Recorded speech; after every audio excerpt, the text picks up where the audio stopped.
Bom dia para todos vocês. Ok.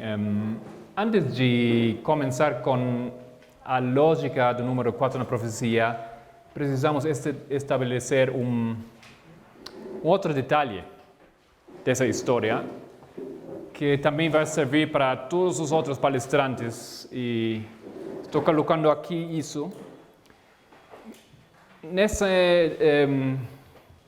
Como fala nesse quadro, ok?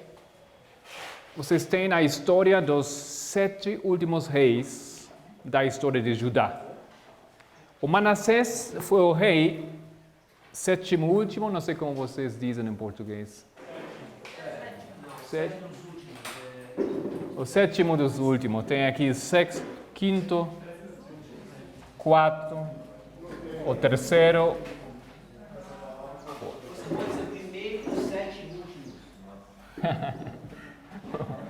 Vocês já compreendem melhor que eu posso aqui falar.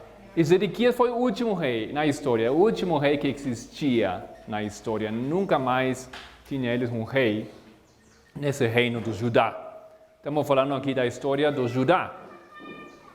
Mas o Manassés, quando ele foi conquistado ou removido como rei? Que ano é este? Isso, não é essa aquela história bem conhecida no ano 677, o Manassés. E por isso nós colocamos isso como uma linha, é uma história. É uma história do Manassés até Zedequias. Por quê? Porque Manassés foi o primeiro rei conquistado, o primeiro rei que foi conquistado pelos inimigos, de uma maneira que a soberania do império judaico foi quebrado. Aquele rei foi o último rei que reinava independentemente. Outros reis anteriores também foram atacados, perderam lutas, etc. Mas aquele rei foi quebrado. Ele foi levado preso na Babilônia e mesmo que ele voltou, o reino de Judá ficou dependente de Assíria, ok? Por isso, aquele rei começa uma história, uma fase da história de Judá diferente como tudo o que foi anteriormente. E aqueles reis, depois dele, todos ficaram dependentes das outras nações. Todos foram submetidos às nações. Nunca mais o reino de Judá ficou livre, completamente livre. Tive alguns intentos de se liberar, especificamente quando mudou o governo quando os assírios foram conquistados pelos caldeus. Nesse momento eles procuraram se liberar, não? Ou também quando os caldeus foram conquistados pelos medo-persas. Não, nesse momento não. Bom, isso é aquela história aqui, esses são os últimos reis. Mas aquela história é uma história de um declínio progressivo da Terra Gloriosa. Essa é a história do Judá, a história da Terra Gloriosa. E por que um declínio progressivo? Porque aquele Manassés começa algo que os outros vão continuar. Vamos abrir nossas apostilas na página 117. E vamos achar lá um texto. An earnest. Entrada.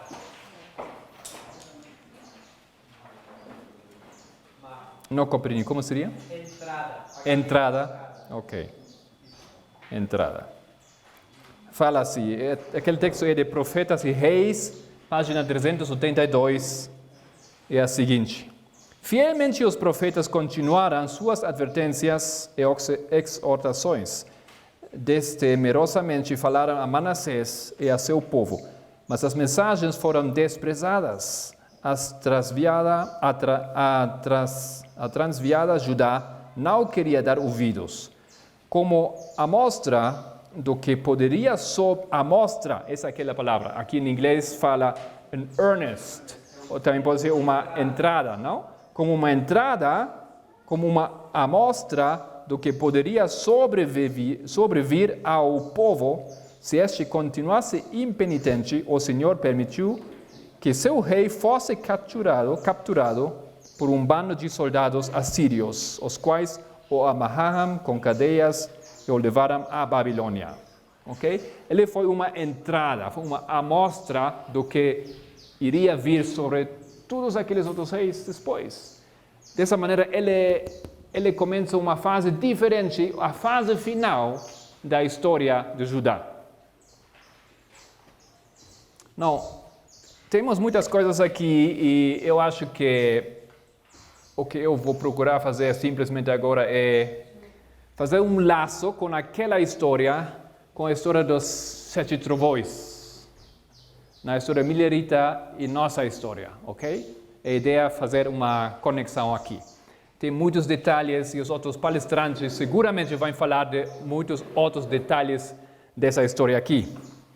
Mas uma coisa que começamos a compreender foi que o nome deles são nomes que têm que ver muito, completamente nos falam da história milerita. O nome de Manassés significa esquecer. O Manassés esqueceu. E porque ele esqueceu, tudo isto vinha sobre o povo. Que foi a coisa mais bruta, ou mais grave que o Manassés fez no seu governo? Vocês sabem, vocês lembram? Ele colocou, não, a imagem do selo. Ele colocou a imagem do selo. Ele colocou uma estátua de outro Deus, mesmo dentro do templo de Deus. Ninguém antes dele fez isso. Ninguém depois disso, a Bíblia fala que fez essa coisa. Imagem de ciúmes. Imagem de ciúmes, ok? A imagem dos ciúmes. Ele colocou uma estátua, um deus, uma deusa dentro do templo de Deus. Imagina nisso. Por aquela coisa que ele fez, ele já foi demais, ele foi mais do que foi permitido. E ele esqueceu o seu Deus, o Deus dos seus pais. Ele esqueceu. Ele também cortou Isaías no meio, não foi? O quê? Cerrou Isaías no meio. Não. Depois. Ok. Esqueceu. Aqui nós temos ao mesmo tempo, vamos agora fazer a paralela com aquela história milerita. E vocês conhecem aquela história bem. Já têm ouvido várias vezes dela. Mas tem um enlace, tem uma conexão que faz as duas histórias juntas. E isso foi a profecia conectada com Manassés. Qual foi essa profecia que começa com Manassés no ano 677? Isso, os 2520 anos. Os 2500, aonde vão esses anos? Até que ano? Isso, vamos colocar, usar o benefício da câmera, vamos colocar aqui outra cor. Aquela profecia é uma profecia que unifica essas duas linhas completamente separadas, completamente outro tempo, não? Mas aquela profecia dos 2520 anos é uma profecia que começa em Manassés e termina aqui em 1844. E na história dos mileritas é também a história dos 7 trovões. Dessa maneira, essa história aqui também é uma história de 7 trovões. A história dos 7 últimos reis de Judá. Essa é a conexão que nós podemos ver aqui. E o rei Manassés significa esquecer. 1798, tem alguma coisa que foi esquecida? Que foi esquecida em 1798? Ou quem foi esquecido nesse ano? O Papa. Onde ficou o Papa? Você sabe, mas onde foi? Onde foi preso? França. Lembram bastante bem, não esqueceram tanto, como eu achava. Levaram ele a uma cidade em França, não precisamos saber isso, não? Mas não é França, não é França. Mas o nome parece francês. O nome é Valence, Sim, é França, sim, no sul da França, sim, correto, desculpa. Em Valence, no sul da França. Bom, não importa isso, mas isso é importante. Mesmo assim como Manassés significa esquecer, 1798 alguém foi esquecido. E aquele que foi esquecido foi o Papa. Vamos lá no texto importante para compreender esse detalhe, Isaías 23. Queremos colocar esse texto aqui. Não sei se os outros palestrantes vão falar disso também, mas rapidinho vamos dar uma olhada aqui esse texto em Isaías 23. Temos Isaías 23, esse é o primeiro versículo, a profecia sobre Tiro. 23, Isaías, primeiro versículo, peso de Tiro. Não sei como pronuncia isso, Uivai? Ok, Uivai, navios de Tarsis, porque está assolada a ponto de não haver nela casa nenhuma, de ninguém mais entrar nela, desde que a terra de Quitim lhe foi isto revelado. Vamos saltar um pouco aqui,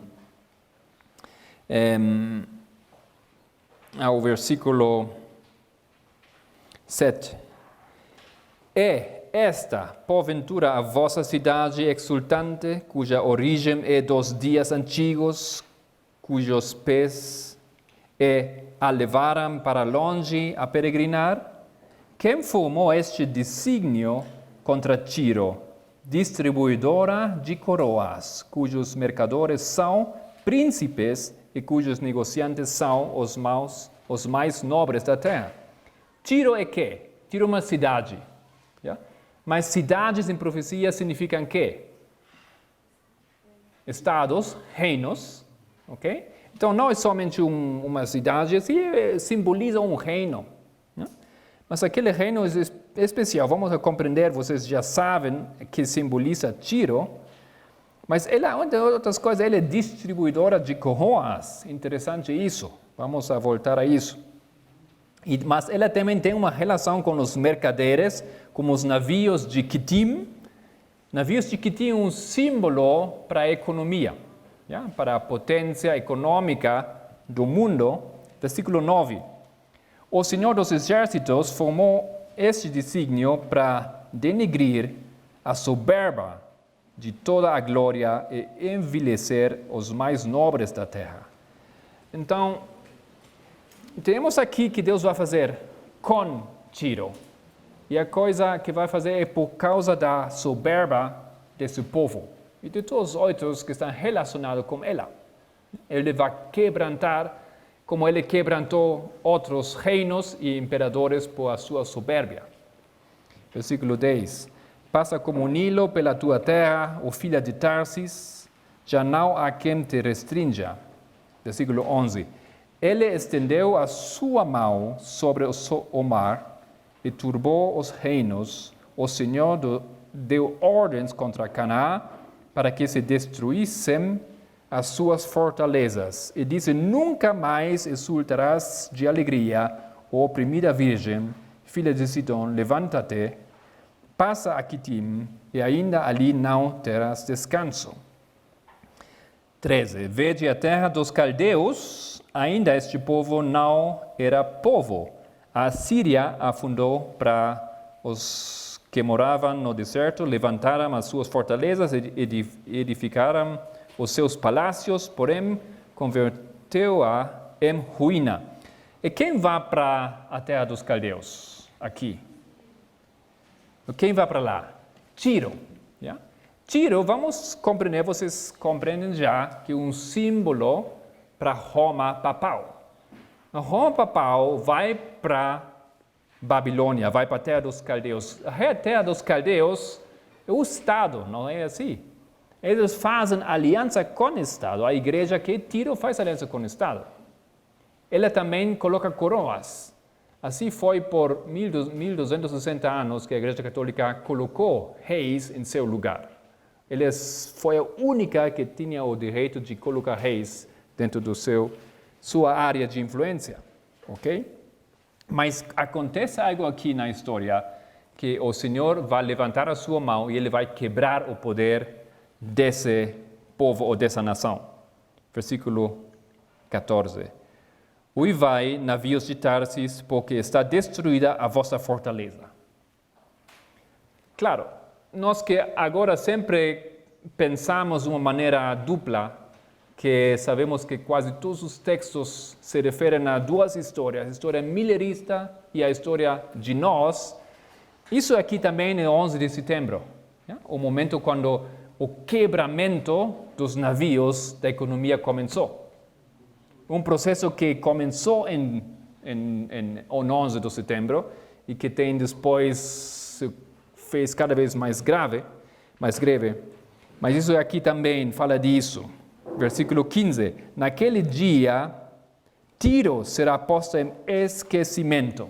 Ok? E esse é o ponto importante aqui que eu quero destacar. Naquele dia, Tiro será posto em esquecimento.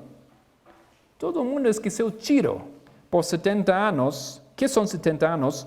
Conforme os dias de um rei. Os 70 anos simbolizam os dias de um rei. Porém, no fim de 70 anos, Tiro cantará como uma prostituta. Então, o que acontece aqui, que em um certo momento, Tiro é esquecido. Já compreendemos que Tiro, simbolizando Roma papal, foi esquecido em 1798. Mas por quanto tempo? Por 70 anos, que simbolizam os dias de um rei. Quando não foi o governo papal que reinou a terra, quem reinou? Quem foi o rei da terra nesse momento? Ou no momento, melhor, quando ela saiu do seu trono, quem subiu ao trono em 1798? Os Estados Unidos, não?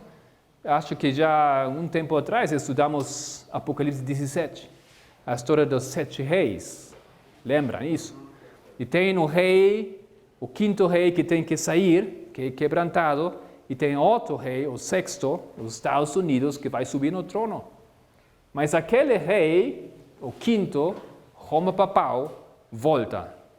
Todos sabemos isso. A ferida mortal vai ser curada e nesse momento ela vai cantar. Cantar de alegria, de glória, de felicidade por voltar a seu trono. Assim fala no seguinte versículo. Toma a harpa, rodeia a cidade, o prostituta entrega ao esquecimento, faça doces melodias, canta muitas canções, para que haja memória de ti. Então, o que ela vai fazer, ela vai fazer lembrar de si, ela vai fazer um canto, e ela vai lograr fazer esse canto como decreto dominical. Então, os dias de um rei são os dias em que aquele rei, os Estados Unidos, conseguiram subir ao trono, mas com o decreto dominical ele vai ser quebrantado.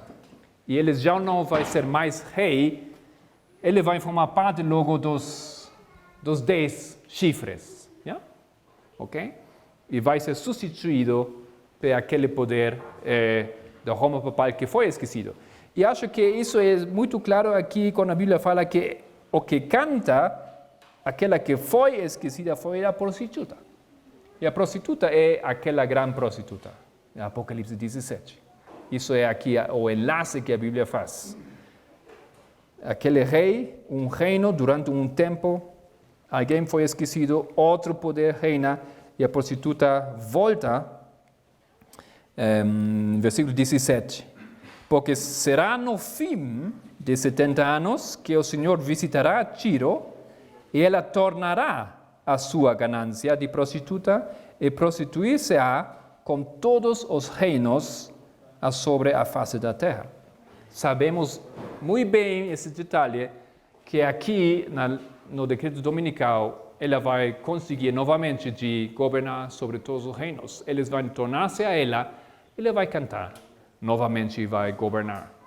Então, o esquecimento aqui é o símbolo ou é o significado do Manassés, mas aqui mesmo podemos achar aquela simbologia no começo. Esse é o 7 também, o primeiro dos 7 trovões. Yeah? Ok?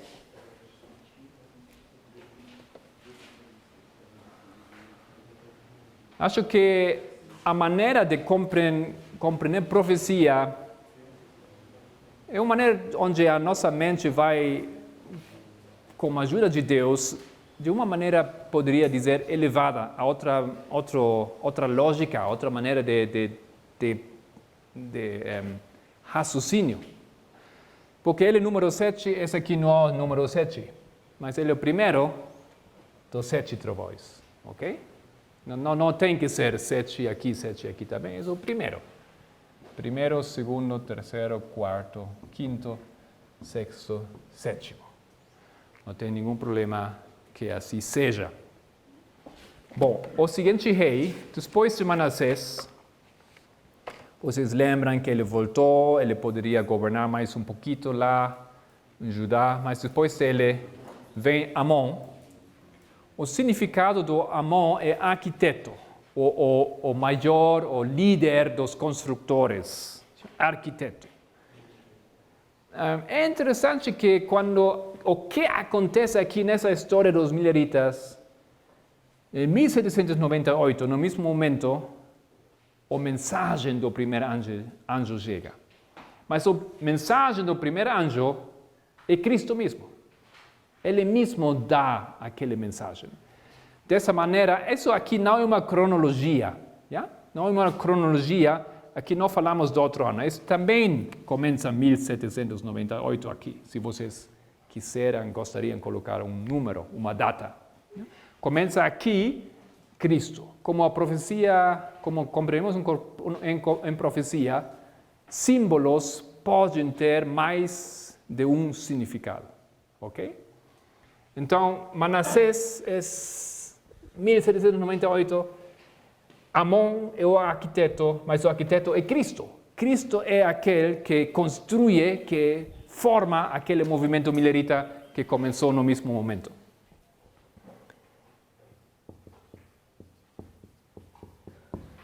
É o Cristo, nessa história milerita. Josias, vocês lembram de Josias?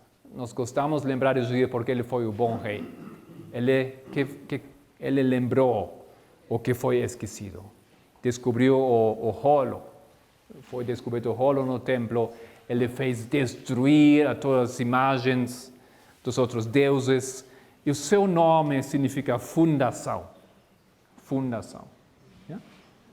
Ok. O que acontece na história milerita, o que Deus faz, logicamente, para estabelecer e para o seu povo, tem que colocar um fundamento. Yeah? E aquele fundamento é colocado pelo arquiteto, que é Cristo. Mas a fundação é assim visivelmente logo chega com o Guilherme Miller, que é o escolhido para colocar a fundação desse movimento em forma escrita. E ele começou em 1816 até 1818 de estudar. Yeah? Essa foi a fase famosa, importante, onde conseguiu compreender as profecias do tempo. Mas poderíamos colocar 1833 como o fim desse processo, quando ele poderia ir ao público e revelar o que ele compreendeu. Ok? Faz sentido até agora?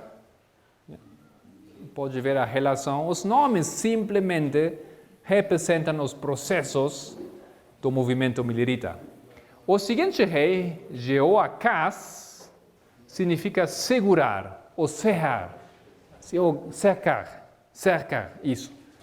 Quando uma cidade é sitiada, não? Ou cercada, ok? Isso significa o seu nome, segurar. O que foi segurado ou cercado nesse tempo aqui, o próximo trovão? Isso foi, também usamos a palavra restringir. Okay? O Islã foi restringido, o segundo ai foi restringido no 11 de agosto de 1840. Interessante, é o próximo processo preciso nessa história no desenvolvimento dos sete trovões.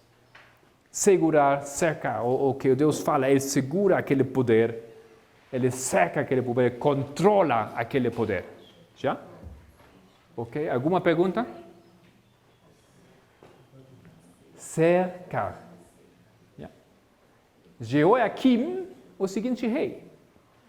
O seu nome significa Jeová levanta, levantar. Aqui, onde nós vemos que alguém se levantou, ele que se levantou nesse momento foi o anjo do Apocalipse 10. Cristo se levantou, se colocou firme sobre a terra, os 10 pés sobre a terra e sobre os mares do mundo. Okay? Cristo chega na história antes, mas aqui ele afirma a sua posição. Ele se levanta. E ele tem o livrinho aqui. Isso é também o 11 de agosto de 1840. É a mesma data, se vocês quiserem, mas é outro detalhe, outro aspecto dessa história. Aqui Deus, ele se preocupa com o Islã. O Islã tem um rol na história, mas aqui ele se preocupa do seu povo. A mensagem vai para todo o mundo e começa também o teste. Começa aqui a fase do teste do povo. E isso é muito importante aqui, porque vamos ver que nesse rei é distinguido também dos outros reis. Vamos chegar a isso mais logo. Então, o penúltimo rei, Joaquim, o seu nome significa estabelecer, tardar. Tardança também é o que significa o seu nome. Tarrying, to tarry. Então, aquele nome é algo muito conhecido aqui nessa história, quando com o primeiro chasco começa o tempo de tardança. O desapontamento. Tardança não? O desapontamento.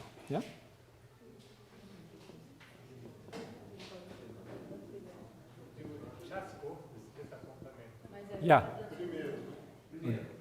O 19, quando foi o desapontamento, e dá início ao tempo de tardança. Ok? Correto? E o nome do aquele rei é tardar. Não é é impossível que aquela lógica, essa sequência é completamente uma coincidência. Não é coincidência. Isso é a história dos sete trovões, os últimos 7 reis da história de Judá. E o último, Sedequias. É maravilhoso, porque o seu nome significa purificação, ou purificado. É a mesma palavra que nós achamos em Daniel 8, versículo 14. Quando o Senhor vem para fazer quê? Purificar o seu santuário. Okay? É a mesmíssima palavra que se usa aqui. Então, aqui a purificação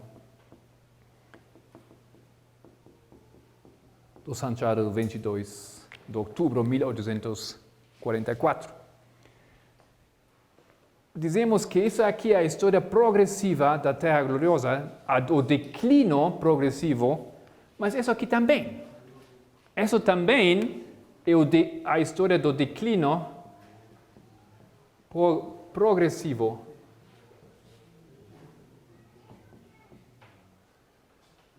da Terra Gloriosa, Mas especificamente falamos aqui do aspecto religioso, não é assim? O protestantismo nos Estados Unidos, que em um processo caiu, okay? E foi deixado fora, já não apresentando o povo de Deus na Terra. Essa aqui é a mesma história.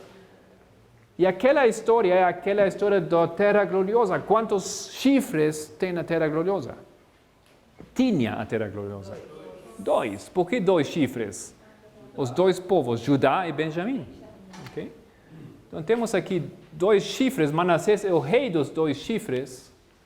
E essa aqui é a história da potência de aquele rei que tinha 2 chifres também. O protestantismo e o republicanismo. Então, vemos aqui uma lógica muito interessante e muito forte também e o enlace das 2 histórias, os 7 tempos de Levítico 23, que fazem a conexão. E faz completamente sentido, todos que estudaram os 2520, os 2520 falam de um castigo, um castigo, podíamos dizer, eterno, contínuo, que começa em Judá e fecha-se aqui como a história do Judá espiritual, o Israel espiritual. Ok. Agora o desafio, talvez, um pouco é de compreender que essa história se repite no nosso tempo. Então, é a última aplicação dos 7 trovões. Helena White fala, nós temos o texto no comentário bíblico dela, não lembro a página, mas eu tomo 7, onde vocês têm aquele comentário onde ela fala que os 7 trovões se repetirão. Se repetiram dentro da história do primeiro e o segundo anjo e se repetirão na sua sequência mais uma vez. Dessa maneira aqui colocamos, aqui embaixo, a paralela dessa história que é a nossa história. O tempo do fim, 1798, nosso tempo foi 1989. Para compreender isso, vocês precisam estudar Daniel 11, especificamente os últimos versículos de Daniel 11. Muito claro fica isso. Se aqui temos alguém que foi esquecido, 1989, também alguém esqueceu? Quem esqueceu quem? Ou temos aqui, você diz Ronald ou Ronaldo, Ronaldinho? Ronaldo, não? Ok. Ronald Reagan, o presidente dos Estados Unidos, esqueceu o quê? Como que esqueceu o Papa se ele estabeleceu relacionamentos diplomáticos com o Papa? Ele lembrou o Papa. Como esqueceu o Papa? Ele esqueceu quem era o Papa. Aquele presidente foi o primeiro que novamente faz relacionamentos diplomáticos com o papado, mas ele esqueceu quem ele foi. Ele acha que é simplesmente uma potência, uma aliança para ele. Mas ele esquece que o Vaticano, o Papa, simboliza o anticristo da história. E quem ele achou foi o anticristo da história? Ele achou que a União Soviética foi o anticristo, por isso ele fez aliança para atacar o anticristo. Okay? Completamente esquecido. Ele foi um presidente protestante. Ele deveria saber isso, mas ele esqueceu.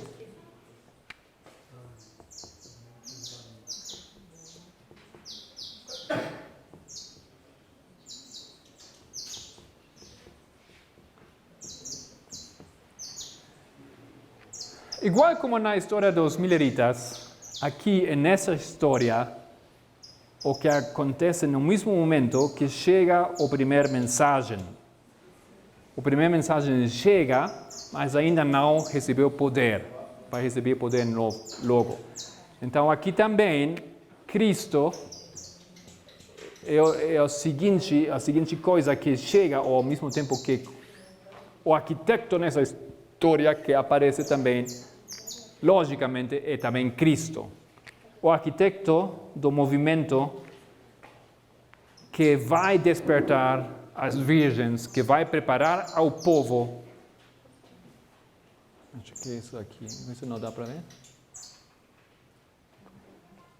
Não foi. Alguém não pode ver bem tudo. Desculpa. Ok. Cristo também, o arquiteto da nossa história, também ele está presente. Uma coisa, um detalhe interessante. A fundação aqui, em que momento nós temos, aqui talvez não tão claro como aqui, não? Em que momento o povo está estabelecido dessa história? Onde, em que momento Deus tem reunido o seu povo verdadeiro? Somente aqui, yeah? No último momento dessa história. Como o clamor da meia-noite está estabelecido o seu povo.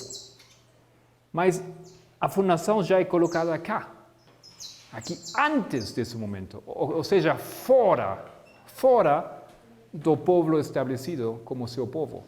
E isso é uma coisa que nós sabemos. Quando o povo construiu o templo sagrado em Jerusalém, eles tinham que colocar uma pedra, a pedra fundamental, que simboliza Cristo.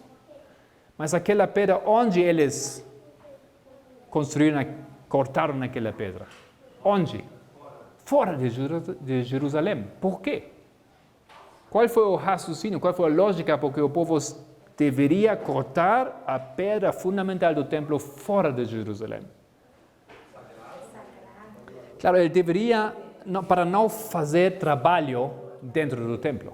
Para não cortar, para não fazer ruído, barulho, para não produzir polvo. Não? Fora do templo deveria ser feito isto.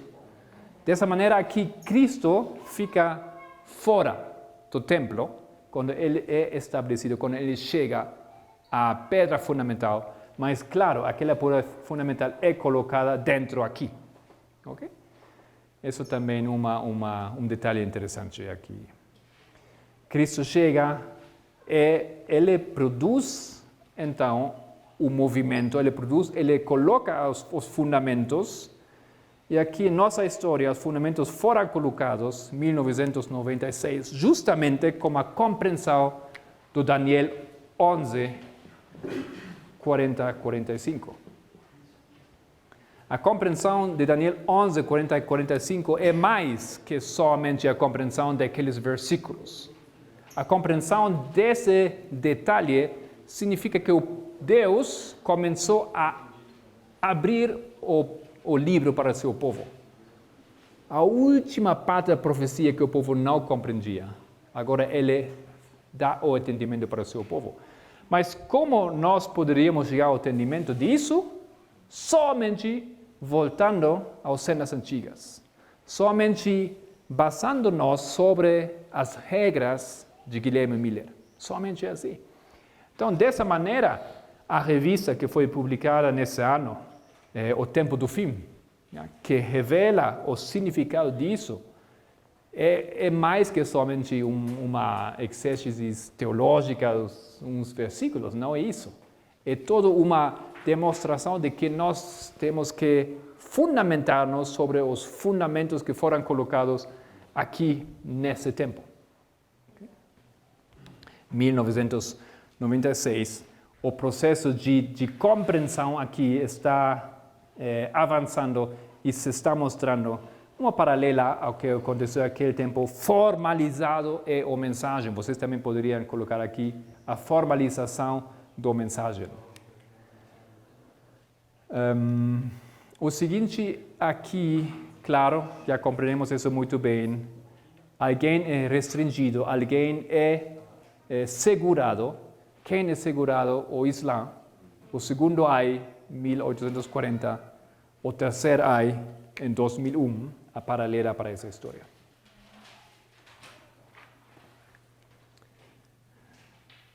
Logo, ou ao mesmo tempo temos a paralelar logicamente aqui ao anjo do Apocalipse 10, o anjo do Apocalipse 18, chega nessa história, no 11, temos aqui toda a mesma data. O tarrying time, o tempo de tardança também é 2001, começa aqui. Yeah?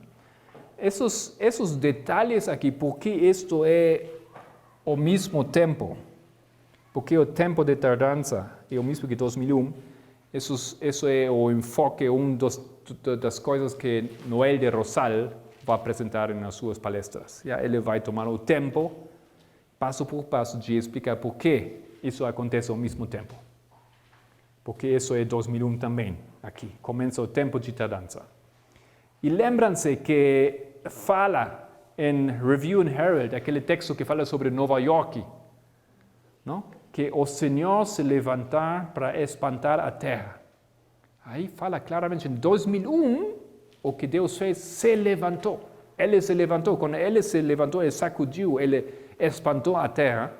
E isso é que aqui temos. O Senhor se levanta. Isso é o significado de Jehoiakim, que perfeitamente encaixa aqui nessa história também. Ok. Aqui tem alguns detalhes que precisam ser defendidos com mais claridade, mas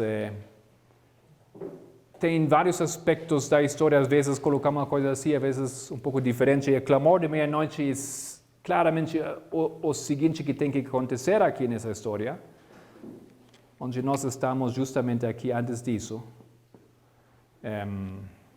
O clamor de meia-noite fecha o tempo de tardança de aqui. Tem diferentes maneiras como você quer defender ou explicar isso, não? Você poderia, eu acho, também colocar o tempo de tardança aqui, porque é a mesma data, não? E colocar o clamor de meia-noite mais aqui. Eu não tenho problema nisso, de colocar isso dessa maneira.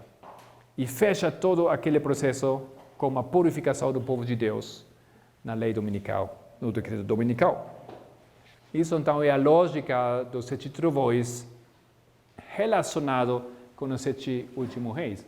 E essa história é a história do declínio progressivo da Terra Gloriosa, igual como aquela história foi o progressivo declínio da Terra Gloriosa, especificamente os protestantes na América, Estados Unidos, e essa história também. Temos o declínio progressivo final da Terra Gloriosa, quando, com a lei dominical, os Estados Unidos vão entregar-se completamente ao papado. História de 2 chifres, 2 chifres, 2 chifres. Então, abrimos nossa apostila na página 117. Vamos ter que voltar aos reis. E eu gostaria de falar sobre alguns reis, somente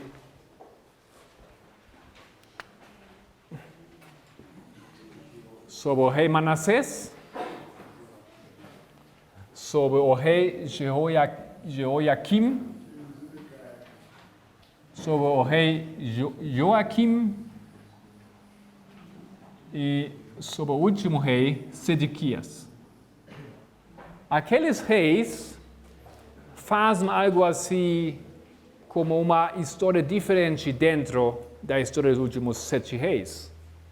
Como ontem temos visto, temos sequências de 7 selos, 7 trombetas, 7 igrejas, mas dentro dos 7 temos o número 4.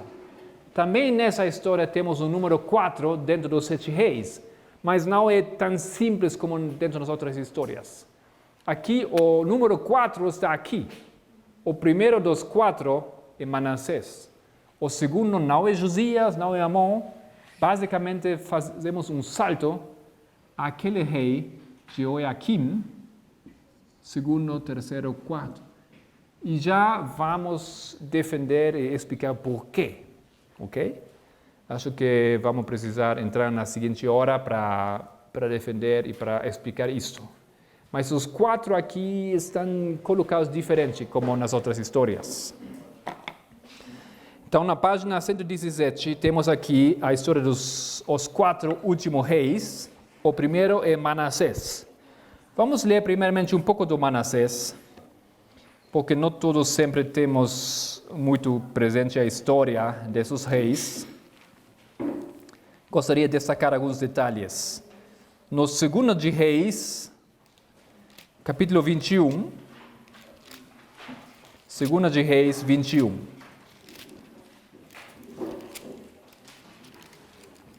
Este é o primeiro versículo 1 a 7.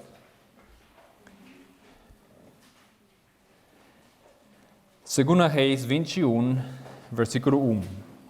Tinha Manassés 12 anos de idade quando começou a reinar, e 55 anos reinou em Jerusalém, e era o nome de sua mãe Efsiba. E fez o que era mau aos olhos do Senhor, conforme às abominações dos gentios, que o Senhor expulsara de suas possessões de diante do filho de Israel.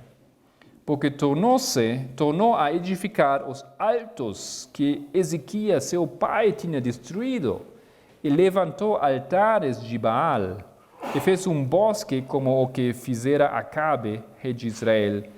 Ele lembra as coisas maus do passado. Só aquelas coisas, mesmo seu pai tinha removido algumas coisas e ele novamente coloca. E se inclinou diante de todo o exército dos céus e os serviu. Edificou altares na casa do Senhor, da qual o Senhor tinha falado em Jerusalém, porém o meu nome. Ele edificou altares na casa do Senhor. Também edificou altares a todo o exército dos céus em ambos átrios da casa do Senhor. E até fez passar o seu filho pelo fogo. Adivinhava pelas nuvens, era agoureiro e ordenou adivinhos e feiticeiros e progrediu em fazer o que era mau aos olhos do Senhor, para o provocar a ira.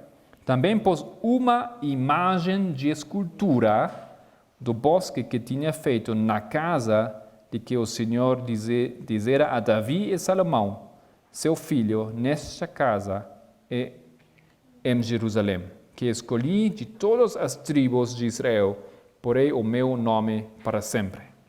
Então aqui temos isso, não? Ele faz aquela coisa incrível, coloca uma imagem dentro da casa, uma escultura dentro do templo do Senhor. Vamos saltar ao capítulo 23, versículo 26, do mesmo livro. 2 Reis 23, 26. Todavia o Senhor não se demoveu a dor da sua grande ira, como que agia contra Judá, por todas as provocações como que Manassés o tinha provocado. Ou seja, muito tempo depois também, Deus vai lembrar do que Manassés fez. E ele fala, porque Manassés fez aquelas coisas, eu vou fazer tudo isso. Ou seja, ele realmente é, como temos lido, a entrada. Ele entra na última fase e ele provoca Deus para colocar seu plano em prática. Os 2.520 sobre Judá aqui com ele chegam. 2 Reis 24, como informação sobre esse rei, 24, versículo 3. 2 Reis 24, 3, na verdade, conforme o mandado do Senhor, assim sucedeu a Judá, para o afastar da sua presença por causa dos pecados de Manassés, conforme tudo quanto fizera. Estamos falando aqui já de Nabucodonosor, rei de Babilônia, no tempo de Jeoaquim. Mas Nabucodonosor vem para destruir, para levar cativeiro ao povo, mas por quê?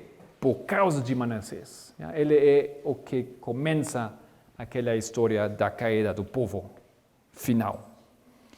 Temos então aqui o nome, que significado é esquecer, em hebreu, e vamos lá saltar ao último texto aqui desta página, uma numerosa classe, do Grande Conflito, página 572. Os protestantes esquecem. Uma numerosa classe, mesmo dentre os que consideram o romanismo sem favor, pouco perigo percebe em seu poderio e influência. Muitos insistem em que as trevas intelectuais e morais que prevalecerão durante a Idade Média favorecerão a propagação dos seus dogmas, superstições e opressão, e que a inteligência maior dos tempos modernos, a difusão geral do saber e a crescente liberdade em matéria de religião vedam o avivamento da intolerância e tirania.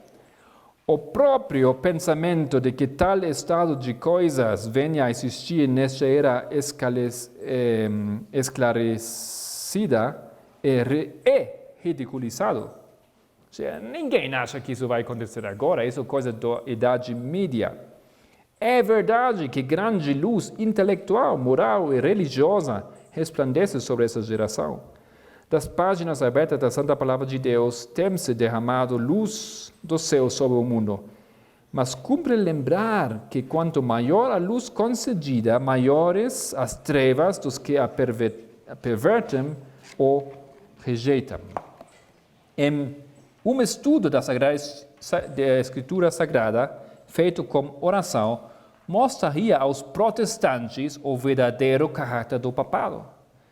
E os faria aborrecê-lo e evitá-lo, mas muitos são tão sábios e sem próprio conceito que não sentem necessidade de humildemente buscar a Deus para que possam ser levados à verdade. Posto que, se orgulhando de sua ilustração, são ignorantes tanto sobre as Escrituras como a respeito do poder de Deus. Precisam de algum meio de acalmar a consciência e buscam o que menos espiritual e humilhante é. O que desejam é um modo de esquecer a Deus. Isso é que eles gostam de ter, que eles acharam nas suas desenvolvimentos, ideias intelectuais, que passa por um lado de lembrar-se dele. O papado está bem adaptado a satisfazer as necessidades de todos estes. Está preparado para as duas classes de humanidade, abrangendo o mundo quase tudo. Os que desejam salvar-se pelos próprios méritos e os que desejam ser salvos em seus pecados. Eis aqui o segredo do seu poder. Seguinte texto, imagem do ciúme, do grande conflito. Então, aqui isso é que acontece nos Estados Unidos, certo? Eles esqueceram, não sei. É outro aspecto do como podemos explicar esse detalhe, que eles esqueceram o quem é o papado. Imagem do ciúme. No movimento Ora, em ação nos Estados Unidos, a fim de conseguir para as instituições e usos da Igreja o apoio do Estado, os protestantes estão a seguir as pegadas dos romanistas. E nós sabemos que os protestantes, nossa última geração, inclui também a nossa Igreja. Nossa Igreja fez um esforço muito longe e muito persistente para ser reconhecida como protestantes. Eu que sou de um país protestante na história da Alemanha, na Igreja Adventista faz um grande esforço de se apresentar sempre como protestantes.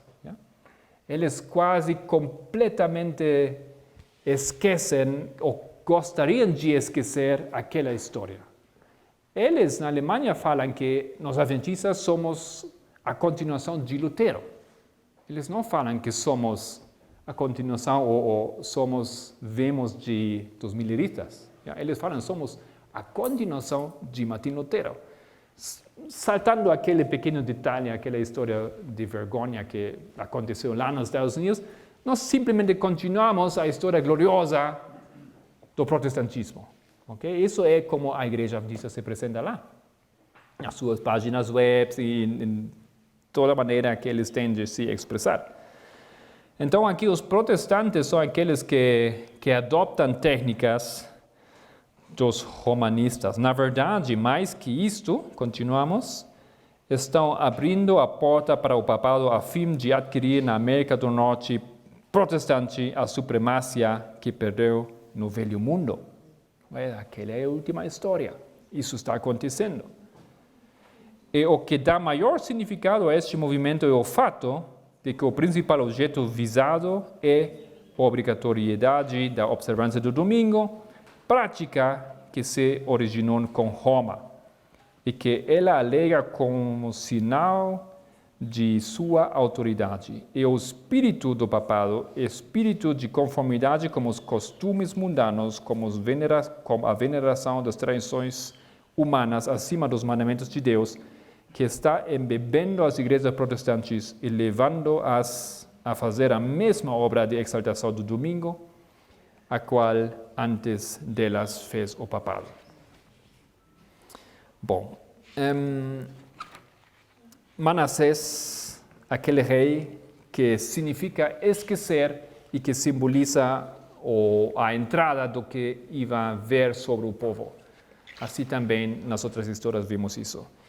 Temos mais uns 2, 3 minutos para entrar aqui no seguinte rei, Jeoiaquim, e agora vamos a procurar próxima hora, vamos a procurar de demonstrar por que eu estou deixando fora aqueles 3 reis. Porque agora eu continuo com Jeoiaquim, vamos ver por quê. Somente vamos nos introduzir a história desse rei e depois vamos fechar essa hora. Segunda Reis 23. Segunda de Reis 23. Tem mais coisas que dizer sobre Manassés, ok? E é um grande desafio, eu acho, porque não é tão simples como antes as coisas foram um pouco mais simples. Daniel 11, versículo 40 a versículo 45. Uno simplesmente começava a história em versículo 40, versículo 41, um estudo progressivo, cronológico, simples de compreender. O que agora acontece nos últimos anos, temos informações proféticas e o relacionamento é tão misturado que é difícil dizer tudo sistematicamente, ok? Todos nós que estudamos na universidade aprendemos que precisamos de uma sistemática. Tema 1, tema 2, seguinte tema, podemos edificar sobre o primeiro tema, avançar, mas aqui acho isso muito difícil de fazer. Yeah. Temos uma linha, temos outra linha, mas temos outras linhas que falam de outras coisas que deveria colocar aqui, mas se eu coloco isso aqui, já perde a lógica de isso, então não sei como vamos fazer isso. O Espírito Santo ajuda nisso, é mais do que eu sou capaz de compreender. E por isso eu acho uma tremenda bênção que temos um grupo de palestrantes, que todos aqueles contribuem detalhes dessa história. Dessa maneira, então, vamos fechar aqui com uma informação sobre o rei Jeoiaquim, no 2 de Reis 23, para ter aquela história presente, começando no versículo 36, ou seja, no fim desse capítulo. Tinha Jeoiaquim 25 anos de idade quando começou a reinar, e reinou 11 anos em Jerusalém. Era o nome de sua mãe Zebida, filha de Pedaías de Ruma, e fez o que era mau aos olhos do Senhor, conforme tudo quanto fizeram seus pais. Seguinte versículo, capítulo 24. Nos seus dias subiu Nabucodonosor, rei de Babilônia, e Jeoiaquim ficou 3 anos seu servo, depois se virou e se rebelou contra ele. Então aqui entra outro personagem na história, Nabucodonosor.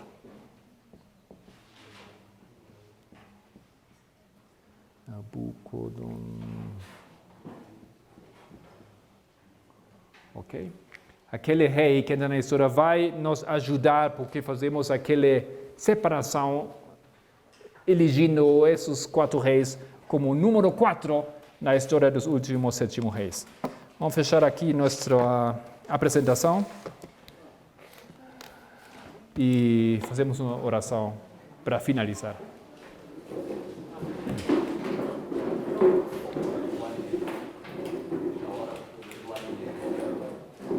Já temos exatamente 1 hora. Eu fiz 1 hora exatamente. Ah, para o almoço? Olha, como não?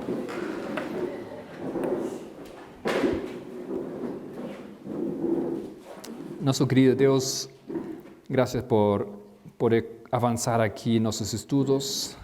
São muitos detalhes, muitas peças que precisamos juntar, colocar no seu lugar para, com a sua ajuda, ao final desse seminário, ter uma visão mais clara como tudo vai junto, em uma harmonia perfeita, maravilhosa. Talvez temos agora a experiência que as informações não ajudam-nos a iluminar, mas eu mesmo passei por essa experiência, como todos nós que somos palestrantes passamos por essa experiência. E ao final, temos a bênção de aquele anjo que ilumina a terra com a sua glória. Querido Senhor, obrigado também pelos alimentos que foram preparados nessa hora também para nos abençoar. Te agradecemos, no nome de Jesus, por tudo isto. Amém.